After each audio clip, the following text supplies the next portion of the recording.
I'm going to walk you through how to actually stand out inside of your cold emails without having to use crazy guarantees or promises, and this works even if you're in a saturated niche. If you don't know who I am, my name is Josh Duick. We send about 100,000 cold emails for ourselves every single month, not including the 150 clients that we're working with actively, and last month we did over $100,000 cash collected. All right, so let's get into it. So the main thing, I'm going to go through probably what most people are doing, and then I'll go into some examples of how you should write your scripts in order to stand out in the solution to this, right? So tell me if this sounds familiar. You initially, right, you have your service. Let's just use Facebook ads as an example. A lot of people do that, right? So let's say you do Facebook ads, and then you go into the market, you send cold emails saying, hey, we'll do this, Facebook ads thing for you, right? People don't reply, they don't see the value, they're not interested. Then, you go on YouTube or you buy some guru's course and they tell you need to make, or you look at $100 million offers and you need to make a crazy guarantee, right? So then what you do is you say, hey, we're gonna get you 50 leads, right, in the next X time, right? And you know that this is probably something that you're not gonna be able to necessarily do every single time for people, and you're kind of pushing, yourself to do these crazy guarantees and crazy offers, right?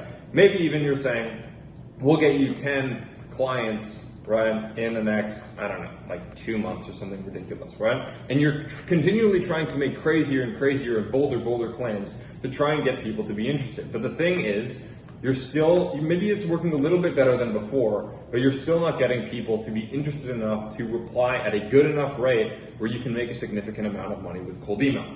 What I am telling you is the way that you stand out is not by creating a more promising offer or a greater offer or a larger offer than all of your competition. The way that you actually stand out is by creating a more specific offer. And what I'm going to show you right now is my whole thesis on creating specificity inside of offers, which allows me to actually be able to get 1, 2, 3, sometimes even up to 7% positive reply rates on my cold email campaigns, depending on the niche and etc. Right? But the point is extremely high reply rate, extremely highly profitable, right? So this is my thesis on actually being specific, and this is something that we help our clients implement directly. But this is just one of the things that I look at when I am actually creating cold email and cold outreach campaigns. So I'm gonna read this as we go through, right? The more specific you are in your copy with regards to your prospects, right, situation and what they want, right? So we're still talking about outcomes here, the more likely they are to believe you. So it's not about the amount of the outcome that you're getting for someone, it's about being more specific with your offer, okay? Now, what I mean by specific is something that would apply to a smaller amount of people. And the smaller amount of people that your messaging will apply to, the more that they will feel like it's for them. And you can do this by using AI, and I'm gonna walk you through some examples of how we can actually use this. But let's say you're getting an email, right? And you own an SEO agency. What are you going to be more likely to reply to? We will connect you with 2 to 3 potential clients per week, or we will connect you with 2 to 3 clients looking for SEO per week, right? The second one, even though it's the same exact value proposition and it's the same offer and it's the same promise, it's the same $100 million offer, the second one is going to be more appealing because you're like, oh, this guy, he probably actually looked into me. He's more likely to know what exactly I'm looking for with these clients. And I'm more likely to believe that he can actually do what he's saying he's going to do, right? Here's a really good example as well, and I see this time and time again where people they talk about this leads thing, where we're going to get you more leads and we're going to get you more clients and we're going to get you all these things. But it's not about the amount, it's about how specific and how tailored your messaging is going to be to the person you're reaching out to. So if you're saying we'll get you, 15 plumbing leads in 90 days versus we'll get you 10 homeowners looking for hot water replacement jobs in 90 days, what is going to land more? Obviously the second one. Now you're even promising less of an outcome in the second one, but you actually sound like you know what you're talking about because you're using the language, you're using the project, you're using the type of things that this plumber would say that they want. Like if you were to ask them, this is the power of market research, by the way, because if you were to ask a plumber, what the thing that they want in their business the most is, they wouldn't say, I want more plumbing leads. And some of them might say that, but probably most of them wouldn't. They'd probably say, oh, I want more, hot water replacement, heater replacement jobs. I'm going to mess up what I'm saying here because it's more, it's more specific. They have a better idea of what they want, right? They're not going to say, I want more plumbing leads, right? Different types of markets will talk in a different language. And if we just say, hey, we'll get you more leads in 90 days, that could apply to so many other people, and they're more likely to believe that you just sent out a mass broadcast. But if you're able to, be more specific with what you're saying. Now, here's a really good example. And we actually implemented this for one of our clients. It's very similar. I'm not going to, dox the exact scripts we gave him, but it's very similar to this. And this quadrupled his positive reply rate. He came to us and he was like, he was already decent at cold email, right? Like he knew what he was doing. He was making like 10K a month. And he started working with us and he was getting about like, I don't exactly remember the numbers. It was like a 0.05% positive reply rate. Or like he was getting like about 1 in every 1,500 people to positively reply, which not great, obviously. And he's in the e-com niche, which is extremely, extremely saturated if you know anything about agencies, right? So instead of saying like he was saying before, like he was even using like some lead magnet of like, we'll give you these creatives and we'll help you optimize your site and so on and so forth, right?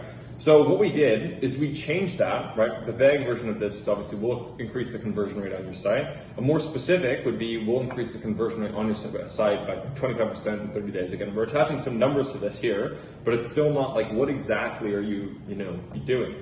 What we were able to do is we took this script, we put it into ChatGPT, or we integrated ChatGPT with Clay, and then we made like a table for him, which basically we were able to scrape the actual product name that they had on like each individual e-commerce store site.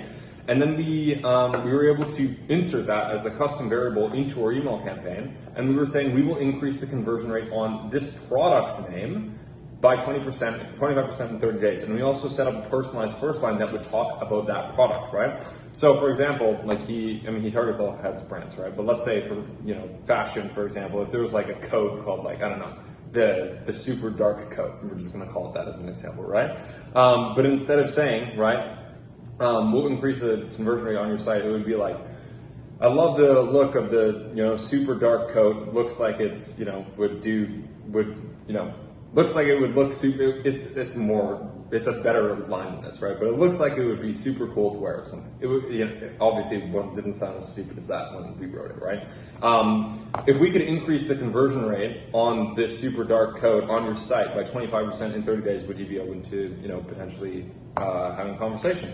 And the positive reply rate we got on that was 1 in every 300 emails. So keep in mind, now he's sending like 10,000 emails a day, close to, including follow-ups, so like 3,500 new leads every day. So he's getting like 9-10 positive replies a day, and he's booking like near 5 calls every single day. And keep in mind, these are like high-ticket e-commerce like retainers that he's signing. So this is just a really important example that you need to keep in mind when you are building scripts like this. You don't need to use AI to do this. If you do, it obviously works way better. But you can do this just based on your market research. Now, this is just one of the actual things that we help our clients with. Like I have a whole SOP on writing scripts, and this is one of the main 5 principles that we actually use to do this. And on top of this, like I was talking about with AI, we have an entire playbook on like enriching leads and creating personalized first lines and creating custom variables using AI to make your scripts more specific, how to actually automatically source leads with intent for people who are actually looking for your services,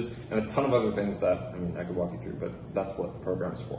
If you're interested in actually inserting that and applying that into your business, I'm going to put a link in the description that you can check out. No worries if not, but it could be super useful for you. All right, so with that out of the way, hope you have a great day, and I'll see you guys in the next one.